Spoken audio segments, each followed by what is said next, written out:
Thanks for joining me, everyone. My name is Toby Price. I'm an international educator with John Paul Mitchell Systems. I'm so excited about our demi decisions that we have within John Paul Mitchell Systems.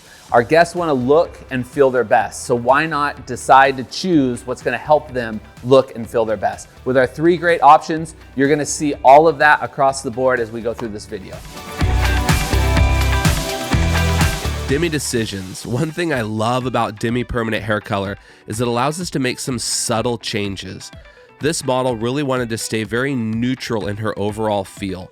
So we used all 3 different demis to create a neutral feel, sectioning off the hair in a way that allows those colors to fall together. Starting with the demi-permanent, the demi, we use 6NB and 9V. A little bit of violet to control the warmth and NB to emphasize the neutral. Now with this model, she has a nice density of hair. It's right in the middle. So it's easy to hold on to, easy to apply to. And so as I'm working through with the demi, I can get that through the hair very easily. And using the Paul Mitchell tint brush that has stiffer bristles, it allows me to comb that product through the hair. As you can see here, I can hold the hair in my left hand and I can actually apply as I separate the hair away. I don't have to clip the hair away, it's easy to control. So when working on a little bit shorter hair guests, this allows us to be able to get in and work that product through. I like to work with a bowl and brush because my hand on the hair, I can really feel the product as I work it through.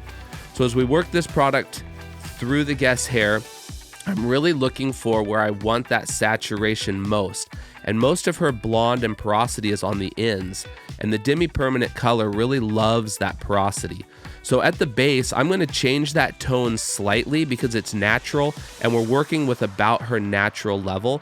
But I'm really shifting those ends and keeping them neutral. Then moving up to the side, once again, just using the brush lightly to pull that hair away from the face, working it through the ends, and then braiding that side to keep that looking clean as well.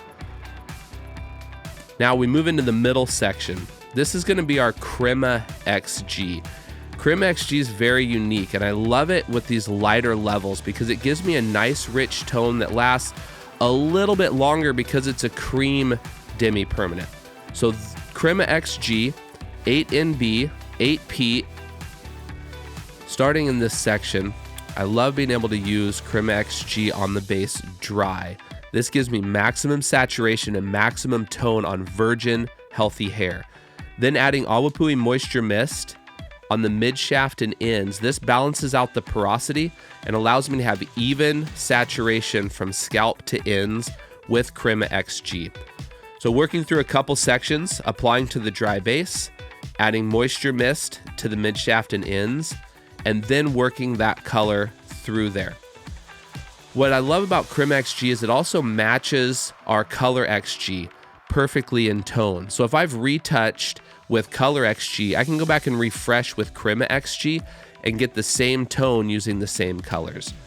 So continuing on, working through the side, bringing this hair back where that hair is porous, adding the Moisture Mist, where the hair is healthy at the base, just applying on dry. As we get to the front, making sure we have good saturation with Crema XG. Because it's a cream hair color, you really want to make sure you see that product on the hair. So saturating the hairline, working it through the ends, and working that hair into a braid just to keep it nice and clean and out of the way. Now this is where we get to have a little bit of fun with the color. The color can be used in 3 different ways as a permanent, semi-permanent, demi-permanent. Using 9NB and 9P and clear and 5 volume developer. Starting on the top, I'm working with dry hair at the base. That 5 volume is going to shift her base. And what I wanted to do with her, because we had a pre-foil done and we're trying to create multiple tones, I really wanted to have a nice meld of her natural into the blonde. And I also didn't want to have a strong grow outline. So by applying the color with 5 volume on dry hair, it shifts her natural base just enough. By adding Moisture Mist to the mid shaft and ends, it allows that product to dilute out a little and create more of a demi-permanent. So processing it all for 20 minutes, I get the tone on the blonde porous hair, and I get the slight shift and tone on the dry, virgin, healthy hair.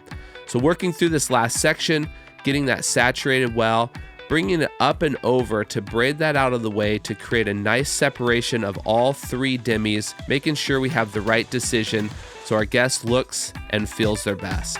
Thank you. I hope you enjoy.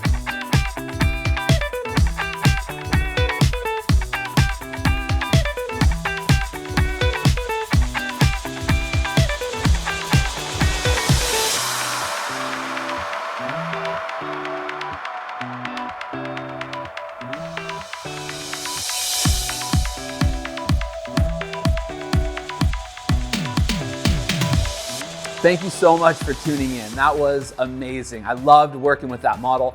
As you got to see, we worked through 3 different demi decisions, and I used similar formulas so that they all laid side by side so you could see how they lived together, how they responded to the hair, so you can make the best decision to be able to put the right demi on your guest's head.